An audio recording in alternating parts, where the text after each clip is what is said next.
تدبر قرآن امین احسن اصلاحی سورہ انبیاء آیات 78 تا 94۔ آگے کا مضمون۔ اوپر کی آیات میں ایک تاریخی ترتیب کے ساتھ ان انبیاء عظام علیہم السلام کا ذکر ہوا ہے جو ملتوں اور امتوں کے بانی ہوئے۔ اب آگے ایک صفاتی ترتیب کے ساتھ ان انبیاء علیہم السلام کا ذکر آ رہا ہے جو اپنی صفات اور اپنے کردار کے اعتبار سے پوری انسانیت کے لیے نمونہ ہیں۔ اس سلسلے میں سب سے پہلے حضرت داؤد علیہ السلام اور حضرت سلیمان علیہ السلام کا ذکر فرمایا، جو بادشاہی اور درویشی کے امتزاج کی بہترین مثال تھے۔ ان کو اللہ تعالیٰ نے شوکت دنیا عطا فرمائی، لیکن وہ اس کے فتنوں میں مبتلا ہونے کے بجائے برابر خدا کے شکر گزار رہے اور اپنی تمام صلاحیتیں اور اپنے تمام وسائل و ذرائع انہوں نے اپنے رب ہی کی رضا جوئی میں صرف کیے۔ اس کے بعد حضرت ایوب علیہ السلام، حضرت اسماعیل علیہ السلام، حضرت ادریس علیہ السلام اور حضرت ذوالکفل علیہ السلام کا ذکر فرمایا، جو اپنے صبر کے اعتبار سے تمام انسانیت کے گلے سرسبد ہیں۔ اللہ تعالیٰ نے بڑے بڑے امتحانوں میں ان کو ڈالا اور ہر امتحان میں یہ ثابت قدم رہے۔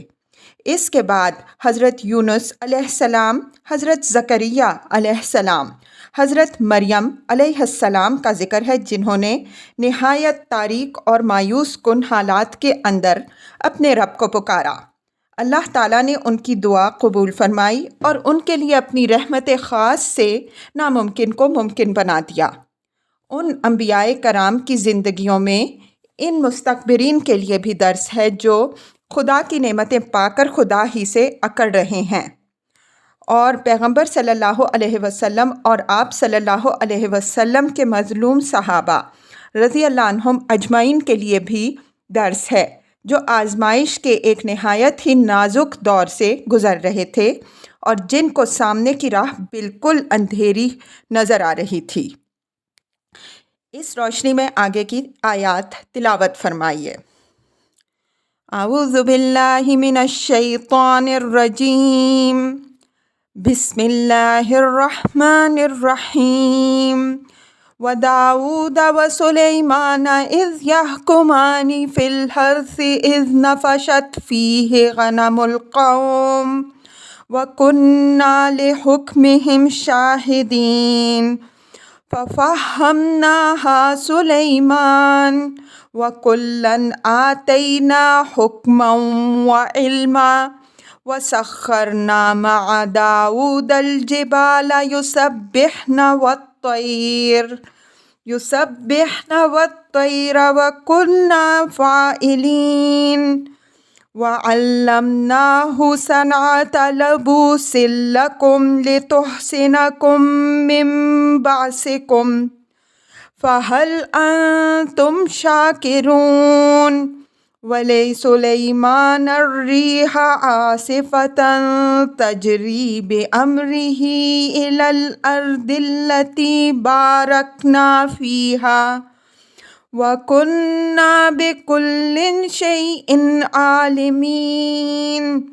وَمِنَ الشَّيَاطِينِ مَن يَغُوصُونَ لَهُ وَيَعْمَلُونَ عَمَلًا دُونَ ذَلِكَ وَكُنَّا لَهُمْ حَافِظِينَ۔ وَأَيُّوبَ إِذْ نَادَىٰ رَبَّهُ أَنِّي مَسَّنِيَ الضُّرُّ وَأَنْتَ أَرْحَمُ الرَّاحِمِينَ۔ فَاسْتَجَبْنَا لَهُ فَكَشَفْنَا مَا بِهِ مِن ضُرٍّ وَآتَيْنَاهُ أَهْلَهُ وَمِثْلَهُم مَّعَهُمْ رَحْمَةً مِّنْ عِندِنَا وَذِكْرَىٰ لِلْعَابِدِينَ۔ وَإِسْمَاعِيلَ وَإِدْرِيسَ وَذَا الْكِفْلِ كُلٌّ مِّنَ الصَّابِرِينَ۔ وَأَدْخَلْنَاهُمْ فِي رَحْمَتِنَا إِنَّهُم مِّنَ الصَّالِحِينَ۔ وَذَا النُّونِ إِذ ذَّهَبَ مُغَاضِبًا فَظَنَّ أَن لَّن نَّقْدِرَ عَلَيْهِ فنادى في الظلمات أن لا إله إلا أنت سبحانك إني كنت من الظالمين فاستجبنا له ونجيناه من الغم وكذلك ننجي المؤمنين وزكريا إذ نادى ربه رب لا تذرني فردا وأنت خير الوارثين فاستجبنا له ووهبنا له يحيى وأصلحنا له زوجه إنهم كانوا يسارعون في الخيرات ويدعوننا رغبا ورهبا وكانوا لنا خاشعين والتي أحسنت فرجها فنفخنا فيها من روحنا وجعلناها وابنها آية للعالمين إن هذه أمتكم أمة واحدة وأنا ربكم فاعبدون وتقطعوا أمرهم بينهم كل إلينا راجعون فمن يعمل من الصالحات وهو مؤمن فلا كفران لسعيه وإنا له كاتبون۔ ترجمہ۔ اور داؤد علیہ السلام اور سلیمان علیہ السلام پر بھی ہم نے اپنا فضل کیا۔ یاد کرو کہ جب وہ ایک کھیتی کے مقدمے کا فیصلہ کر رہے تھے، جب کہ اس میں کچھ لوگوں کی بکریاں شب میں جا پڑی تھیں اور ہم ان کے اس قضیہ پر نگاہ رکھے ہوئے تھے، چنانچہ ہم نے اس کو سجھا دیا سلیمان کو، اور ہم نے ان میں سے ہر ایک کو حکمت اور علم سے نوازا تھا، اور ہم نے پہاڑوں اور پرندوں کو داؤد علیہ السلام کا ہم نوا بنا دیا، اور وہ اس کے ساتھ خدا کی تسبیح کرتے تھے، اور یہ باتیں ہم ہی کرنے والے تھے، اور ہم نے اس کو تمہارے لیے ایک خاص جنگی لباس کی صنعت سکھائی تاکہ وہ تم کو جنگ میں محفوظ رکھے، تو کیا تم بھی اسی طرح شکر کرنے والے بنتے ہو؟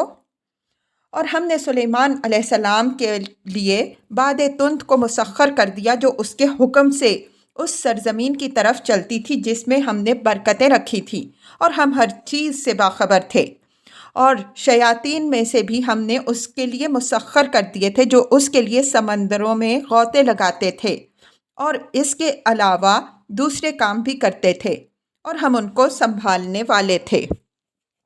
اور ایوب علیہ السلام پر بھی ہم نے رحمت کی جب کہ اس نے اپنے رب کو پکارا کہ میں مبتلا آزار ہوں اور تو تمام رحم کرنے والوں سے بڑھ کر رحم کرنے والا ہے، تو ہم نے اس کی دعا قبول فرمائی اور ہم نے اس کی تکلیف دور کر دی، اور اس کو اس کے اہل و عیال بھی دیے، اور ان کی مانند ان کے ساتھ اور بھی خاص اپنے فضل سے اور اپنے عبادت گزاروں کی یاد دہانی کے لیے۔ اور اسماعیل علیہ السلام، ادریس علیہ السلام اور ذوالکفل علیہ السلام پر بھی ہم نے فضل کیا، یہ سب ثابت قدموں میں سے تھے، اور ہم نے ان کو اپنی رحمت میں داخل کیا، بے شک وہ نیکوکاروں میں سے تھے۔ اور ذوالنون پر بھی ہم نے رحم کیا جب کہ وہ قوم سے برہم ہو کر چل پڑا اور اس نے گمان کیا کہ ہم اس پر گرفت نہ کریں گے، بس اس نے تاریکیوں کے اندر پکارا کہ تیرے سوا کوئی معبود نہیں، تو پاک ہے، بے شک میں ہی قصوروار ہوں۔ تو ہم نے اس کی دعا قبول کی اور اس کو غم سے نجات دی، اور اسی طرح ہم اہل ایمان کو نجات دیتے ہیں۔ اور زکریا علیہ السلام پر بھی ہم نے فضل کیا جب اس نے اپنے رب کو پکارا کہ اے رب تو مجھے تنہا نہ چھوڑ اور بہترین وارث تو ہے۔ ہم نے اس کی دعا قبول کی اور ہم نے اس کو یحییٰ علیہ السلام عطا فرمایا اور اس کی بیوی کو اس کے لیے سازگار کر دیا۔ بے شک یہ نیکی کے کاموں میں سبقت کرنے والے اور امید و بیم ہر حال میں ہماری ہی عبادت کرنے والے اور ہمارے آگے سرفگندہ رہنے والے تھے۔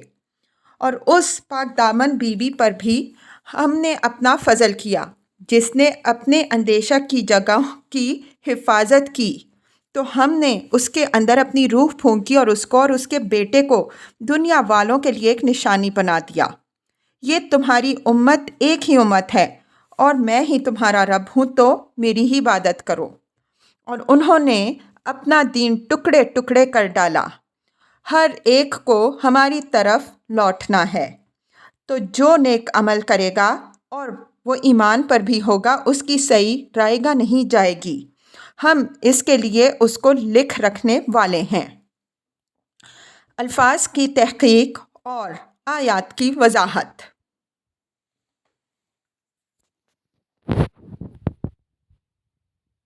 وَدَاؤُدَ وَسُلَيْمَانَ اِذْ يَحْكُمَانِ فِي الْحَرْثِ اِذْ نَفَشَتْ فِيهِ غَنَمُ الْقَوْمِ وَكُنَّا لِحُكْمِهِمْ شَاهِدِينَ فَفَهَمْنَاهَا سُلَيْمَانَ وَكُلًّا آتَيْنَا حُكْمًا وَعِلْمًا وَسَخَّرْنَا مَعَ دَاؤُدَ الْجِبَالَ يُسَبِّحْنَ وَالطَّيْرَ وَكُنَّا فَاعِلِينَ۔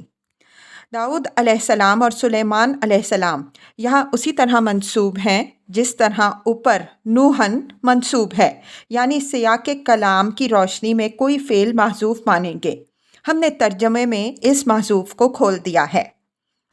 نقش کے معنی بکریوں اور مویشیوں کا شب میں چرنا، اور فَفَهِمْنَاهَا میں ضمیر مؤنث اس مرجع کے لیے آئی ہے جو سیاق کلام سے تنبت اور متبادر ہوتا ہے۔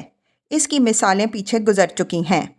یہاں ایک مقدمہ کی طرف اشارہ فرمایا جو حضرت داؤد علیہ السلام کی عدالت میں پیش ہوا۔ اس مقدمہ کی کوئی تفصیل نہیں فرمائی، بس اتنا معلوم ہوتا ہے کہ کسی کی بکریوں کا ریوڑ کسی کے کھیت میں جا پڑا تھا۔ حضرت داؤد علیہ السلام نے اس کا فیصلہ فرمایا، لیکن اس فیصلے میں وہ معاملہ کی تہ تک نہ پہنچ سکے۔ ان کے فرزند حضرت سلیمان علیہ السلام نے، جو ابھی کمسن ہی تھے، اپنی رائے پیش کی جو زیادہ صائب اور قرین عدل تھی۔ بالآخر حضرت داؤد علیہ السلام نے انہی کی رائے کے مطابق فیصلہ کیا۔ یہ سوال کہ باپ نے کیا فیصلہ کیا اور بیٹے نے کیا رائے دی، خارج از بحث ہے، اس لیے کہ قرآن کا مقصد یہاں مقدمہ کی رودات پیش کرنا نہیں، بلکہ ایک تو یہ دکھانا ہے کہ حضرت داؤد علیہ السلام ایک حکمران اور پیغمبر ہونے کے باوجود اپنے فیصلوں میں اتنے محتاط تھے کہ اپنے ایک اجتہاد کا ضعف اپنے ایک کم عمر فرزند کی توجہ دلانے سے بھی ان پر واضح ہو گیا، تو انہوں نے فوراً اپنا فیصلہ بدل دیا اور اپنے سے ایک روتر کی رائے قبول کر لی۔ دوسری یہ بات دکھانی ہے کہ اللہ تعالیٰ نے حضرت داؤد علیہ السلام کو ایک ایسا فرزند عطا فرمایا جو اپنے عنفوان شباب ہی سے ایسی اعلیٰ قوت فیصلہ رکھتا تھا کہ بسا اوقات اپنے عظیم باپ کو بھی مشورے دیتا تھا اور باپ اس کے فیصلوں کی قدر کرتا تھا۔ یہ کسی باپ کی بہت بڑی خوش قسمتی ہے کہ اس کو ایسا لائق بیٹا عطا ہو جو امور حکومت میں نہ صرف اس کا دست و بازو بنے بلکہ بسا اوقات اس کی رہنمائی بھی کرے۔ اسی حقیقت کو واضح کرنے کے لیے یہاں اس مقدمہ کی طرف اشارہ کیا ہے۔ ہمارے مفسرین نے اس مقدمے کی جو تفصیل پیش کی ہے وہ قرآن سے ایک بالکل خارج چیز ہے۔ اس کی مختلف شکلیں فرض کی جا سکتی ہیں، لیکن ان کی نوعیت بالکل مفروضات کی ہے اور ہم مفروضات کے درپے ہونا پسند نہیں کرتے۔ وَكُنَّا لِحُكْمِهِمْ شَاهِدِينَ یعنی ہم اس خاندان کے لوگوں کو اپنی زمین میں حکومت دے کر بالکل الگ تھلگ نہیں بیٹھ جاتے، بلکہ دیکھتے رہتے ہیں کہ وہ کیا بناتے ہیں۔ رعایا کے اندر امن و عدل قائم کرنے کا ان کو کتنا احساس ہے اور اپنی ذمہ داریوں کے معاملے میں وہ کتنے زیرک، کتنے محتاط اور کتنے بے نفس اور غیر جانبدار ہیں۔ چنانچہ ان باپ بیٹے نے یہ ثابت کر دیا کہ دونوں اس منصب کے پوری طرح اہل ہیں۔ بیٹے نے جو ہی محسوس کیا کہ باپ سے ارباب عدل لغزش ہوئی، اس نے اپنا حق نصیحت ادا کیا، اور باپ نے جو ہی محسوس کیا کہ بیٹے کی رائے زیادہ قرین عدل ہے، بے چون و چراں اس نے حق کے آگے اپنے آپ کو جھکا دیا۔ یہی کردار حکمرانی کا اصل جوہر ہے، اور اللہ تعالیٰ جن کو اپنی زمین میں خلافت دیتا ہے اسی جوہر کو پرکھنے کے لیے دیتا ہے۔ وَكُلًّا آتَيْنَا حُكْمًا وَعِلْمًا، یعنی ان کا یہی جوہر ہے جس کی بنا پر ہم نے ان میں سے ہر ایک کو حکمت اور نبوت سے نوازا۔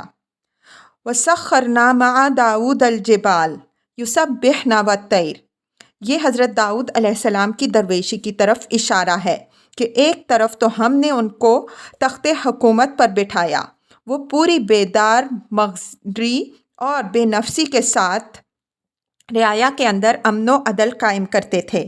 دوسری طرف ان کے تعلق باللہ کا حال یہ تھا کہ وہ شب میں پہاڑوں میں نکل جاتے اور ان کے تسبیح و حمد کے نغموں اور گیتوں کی صدائے بازگشت پہاڑوں میں گونجتی اور پرندے بھی ان کی ہم نوائی کرتے۔ یہ امر ملحوظ رہے کہ تورات سے یہ ثابت ہے کہ حضرت داؤد علیہ السلام نہایت خوش الحان تھے، اور اس خوش الحانی کے ساتھ ساتھ ان کے اندر سوز و درد بھی تھا۔ مزید برآں یہ کہ ان کی تمام مناجاتیں گیتوں اور نغموں کی شکل میں ہیں، اور یہ گیت الہامی ہیں۔ ان گیتوں کا حال یہ ہے کہ زبور پڑھیے تو اگرچہ ترجمہ میں ان کی شعری روح نکل جاتی ہے، لیکن آج بھی ان کو پڑھ کر ایسا محسوس ہوتا ہے کہ دل سینے سے نکل پڑے گا۔ حضرت داؤد علیہ السلام جیسا خوش الحان اور صاحب سوز و درد جب ان الہامی گیتوں کو پہاڑوں کے دامن میں بیٹھ کر سحر کے سہانے وقت میں پڑھتا رہا ہوگا تو یقیناً پہاڑوں سے بھی ان کی صدائے بازگشت سنائی دیتی رہی ہوگی، اور پرندے بھی ان کی ہمنوائی کرتے رہے ہوں گے۔ یہ نہ خیال فرمائیے کہ یہ محض شاعرانہ خیال آرائی ہے، بلکہ یہ ایک حقیقت ہے۔ اس کائنات کی ہر چیز، جیسا کہ قرآن میں تصریح ہے، اپنے رب کی تسبیح کرتی ہے، لیکن ہم ان کی تسبیح نہیں سمجھتے۔ ان کا یہ شوق تسبیح اس وقت اور بھڑک اٹھتا ہے جب کوئی صاحب درد کوئی ایسا نغمہ چھیڑ دیتا ہے جو ان کے دل کی ترجمانی کرتا ہو۔ اس وقت وہ بھی جھوم اٹھتے ہیں اور اس کی لے میں اپنی لے ملاتے ہیں۔ اگر پہاڑوں اور پرندوں کی تسبیح ہم نہیں سنتے سمجھتے تو یہ خیال نہ کیجیے کہ اس کو کوئی دوسرا بھی نہیں سنتا سمجھتا۔ وہ لوگ اس کو سنتے سمجھتے ہیں جن کے سینوں میں دل گداختہ ہوتا ہے۔ مولانا روم رحمہ اللہ نے خوب بات فرمائی ہے، فلسفی کو منکر حنانہ است، از حواس انبیاء بیگانہ است۔ اسی حقیقت کی طرف مرزا غالب نے یوں اشارہ کیا ہے، محرم نہیں ہے تو ہی نواحائے راز کا، یا ورنہ جو حجاب ہے پردہ ہے ساز کا۔ اس ٹکڑے کا اسلوب بیان بھی قابل غور ہے۔ یہ نہیں فرمایا کہ سخرنا لہو، بلکہ اسلوب بدل کر سخرنا معاہو فرمایا۔ معاہو سے یہ مفہوم پیدا ہوتا ہے کہ حضرت داؤد علیہ السلام کی تسبیح میں اللہ تعالیٰ نے پہاڑوں اور پرندوں کو بھی ان کا شریک بزم بنا دیا ہے۔ جب وہ اپنا نغمہ حمد چھیڑتے تو یہ بھی ان کی ہمنوائی کرتے۔ یہاں معطوف اور معطوف علیہ یعنی جبال اور طیر کے درمیان فعل یسبحنا حائل ہے، حالانکہ بظاہر اس کو طیر کے بعد آنا چاہیے۔ فعل کی اس تقدیم کی وجہ یہ ہے کہ پرندوں کی تسبیح خوانی تو ایک معروف بات ہے، البتہ پہاڑوں کی نواسنجی ایک نادر بات ہے، اس وجہ سے فعل کو ان سے متصل کر دیا۔ وَكُنَّا فَاعِلِينَ، یعنی یہ کام کسی اور کے کرنے کا نہیں بلکہ ہمارے ہی کرنے کے تھے، اور ہم ہی ان کے کرنے والے بنے۔ ہم جس کے لیے چاہیں شجر و حجر، دریا، پہاڑ اور چرند و پرند ہر چیز کو اس کے پیچھے لگا دیں۔ خدا کی یہ نعمتیں کسی کو اس کے اپنے زور و اقتدار سے نہیں ملتی بلکہ خدا ہی کے دینے سے ملتی ہیں۔ وَعَلَّمْنَاهُ صَنْعَةَ لَبُوسٍ لَكُمْ لِتُحْصِنَكُم مِّن بَأْسِكُمْ فَهَلْ أَنتُمْ شَاكِرُونَ، یعنی یہ زاہد شب زندہ دار یہ نہ سمجھو کہ صرف تنہائی کے گوشوں میں بیٹھ کر اللہ کرنے والا ہی تھا، بلکہ یہ جس طرح رات کا راہب تھا اسی طرح دن کا شہسوار بھی تھا۔ ہم نے جنگ کے حملوں سے حفاظت کے لیے اس کو ایک لباس بنانے کی تعلیم دی۔ اس خاص لباس سے اشارہ زرہ کی طرف ہے۔ اس کے موجد حضرت داؤد علیہ السلام ہیں۔ تاریخ سے ثابت ہے کہ زرہ کی جو اعلیٰ قسمیں حضرت داؤد علیہ السلام نے ایجاد کیں، ایسی زرہیں ان سے پہلے وجود میں نہیں آئی تھیں۔ عربوں کی نظمیہ شاعری میں داؤدی ساخت کی زرہوں کا ذکر بہت آتا ہے۔ اس عہد کے دفاعی اسلحہ میں سب سے زیادہ اہمیت اسی کو حاصل رہی ہے۔ اب زمانہ بہت بدل چکا ہے، ان آلات و اسلحہ کی اب کوئی اہمیت باقی نہیں رہی ہے، لیکن جس زمانے کی یہ بات ہے اس زمانے میں حضرت داؤد علیہ السلام اپنی انہی ایجادات کی بدولت دنیا کی سب سے بڑی فوجی طاقت کے مالک تھے۔ مقصود اس کے ذکر سے یہ ہے کہ حضرت داؤد علیہ السلام باللیل رہبان و بالنہار فرسان کی صحیح تصویر تھے۔ ایک طرف ان کی پرسوز دعاؤں اور مناجاتوں سے پہاڑوں کا دل موم ہوتا، دوسری طرف ان کی جنگی ایجادات اور ان کی فوجی یلغاروں سے دشمن پر لرزہ طاری رہتا۔ فَهَلْ أَنْتُمْ شَاكِرُونَ؟ حضرت داؤد علیہ السلام کی زندگی کے ان دونوں پہلوؤں کو نمایاں کرنے کے بعد مخاطبوں کو خطاب کر کے سوال کیا کہ کیا اس طرح کے شکر گزار بندے بننے کا حوصلہ تم بھی رکھتے ہو؟ حکمت، نبوت، حکومت اور قوت سب کچھ پا کر حضرت داؤد علیہ السلام کے فخر و درویشی کا یہ حال تھا۔ دین و دنیا کی یہی بہم آمیزی خدا کو مطلوب ہے، اور خدا کے شکر گزار بندے ایسے ہی ہوتے ہیں، نہ کہ وہ ہیز لوگ جو داؤد علیہ السلام اور سلیمان علیہ السلام کی سطوت و عظمت کے گیت تو بہت گاتے ہیں لیکن دنیا کے کتے بنے ہوئے ہیں۔ وَلِسُلَيْمَانَ الرِّيحَ عَاصِفَةً تَجْرِي بِأَمْرِهِ إِلَى الْأَرْضِ الَّتِي بَارَكْنَا فِيهَا وَكُنَّا بِكُلِّ شَيْءٍ عَالِمِينَ۔ یہاں لام اس بات کا قرینہ ہے کہ فعل سخرنا محذوف ہے۔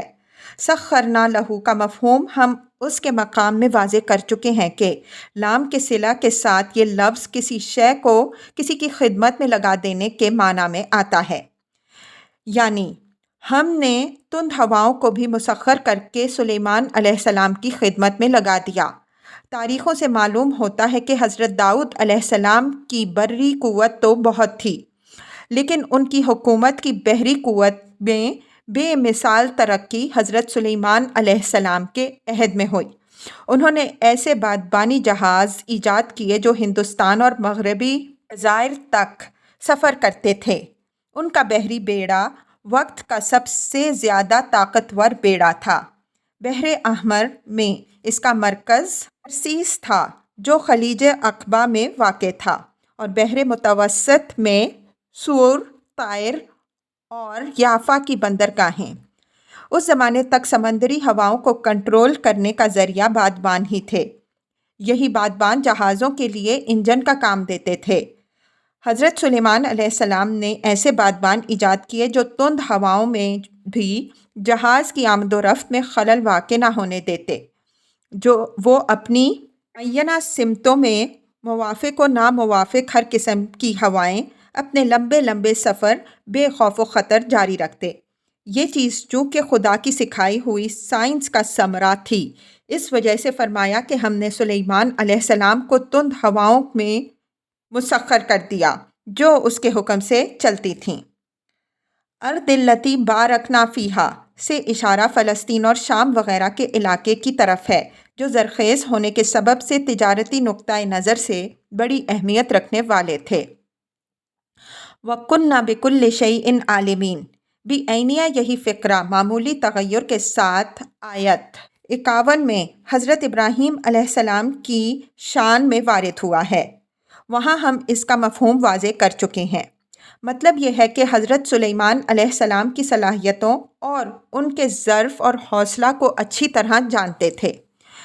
اس وجہ سے ہم نے ان کو اپنی ہواؤں پر یہ تصرف بخشا، اور ہم یہ کچھ دے کر اپنی آنکھیں موند کر بیٹھ نہیں گئے، بلکہ ہر چیز کو جانتے اور دیکھتے رہے کہ سلیمان علیہ السلام ہماری بخشی ہوئی طاقت کو کس طرح استعمال کر رہے ہیں۔ در حقیقت یہی نکتہ ہے جو ہمارے اس عہد کے سائنسدانوں کی سمجھ میں نہیں آیا۔ انہیں تسخیر کائنات کی مہمات میں جو کامیابیاں حاصل ہوئی ہیں اور ہو رہی ہیں، ان کو وہ خدا کا فضل سمجھنے کے بجائے اپنی ذہانت کا کرشمہ تصور کرتے ہیں۔ حالانکہ انسان کو جو کامیابی بھی حاصل ہوتی ہے خدا کی بخشی ہوئی عقل اور خدا ہی کی رہنمائی سے حاصل ہوتی ہے۔ اسی حقیقت کی طرف اوپر وَكُنَّا فَاعِلِينَ سے اشارہ فرمایا ہے۔ پھر جب انسان اس مغالطے میں پڑ جاتا ہے کہ اس کی یہ تمام ایجادات اس کا اپنا کارنامہ ہیں، تو اس مغالطے کے بطن سے ایک اور مغالطہ جنم لیتا ہے جو اس سے بھی زیادہ مہلک ہے۔ وہ یہ کہ وہ سمجھنے لگتا ہے کہ وہ ان حاصل کردہ قوتوں سے جس طرح چاہے کام لے، کوئی اس کا ہاتھ پکڑنے والا نہیں ہے۔ قرآن نے وَكُنَّا بِكُلِّ شَيْءٍ عَالِمِينَ سے اس مغالطہ پر بھی ضرب لگائی ہے کہ قدرت نادان نہیں ہے کہ وہ لوگوں کو اپنے خزانوں کی کنجیاں پکڑا کر خود کنارہ کش ہو کر بیٹھ رہے۔ لوگ جو چاہیں بتاتے اور کرتے پھریں، بلکہ وہ ہر چیز سے آگاہ ہے، اور جب وہ آگاہ ہے تو اس کے معنی یہ ہیں کہ اس کی بخشی ہوئی قوت کو اگر کسی نے غلط استعمال کیا تو وہ لازماً اس کے لیے ایک دن مسئول ہوگا۔ حضرت داؤد علیہ السلام، حضرت سلیمان علیہ السلام اس رمز سے خوب آگاہ تھے۔ اس وجہ سے بر و بحر دونوں میں عظیم کامیابیاں حاصل کرنے کے باوجود ایک لمحے کے لیے بھی وہ اس مغالطہ میں مبتلا نہیں ہوئے کہ یہ ان کے اپنے کارنامے ہیں، بلکہ انہوں نے ان ساری چیزوں کو خدا کا فضل سمجھا اور جو قدم بھی اٹھائے یہ سوچ کر اٹھائے کہ ایک دن ان کو خدا کے سامنے پیش ہونا اور اپنے ہر عمل کی جواب دہی کرنی ہے۔ یہی احساس ہے جو انسان کو خدا کا حقیقی شکر گزار اور تابع دار بناتی ہے۔ حضرت داؤد علیہ السلام اور حضرت سلیمان علیہ السلام کی زندگی کا یہ پہلو انشاءاللہ سورہ نمل کی تفسیر میں تفصیل سے زیر بحث آئے گا۔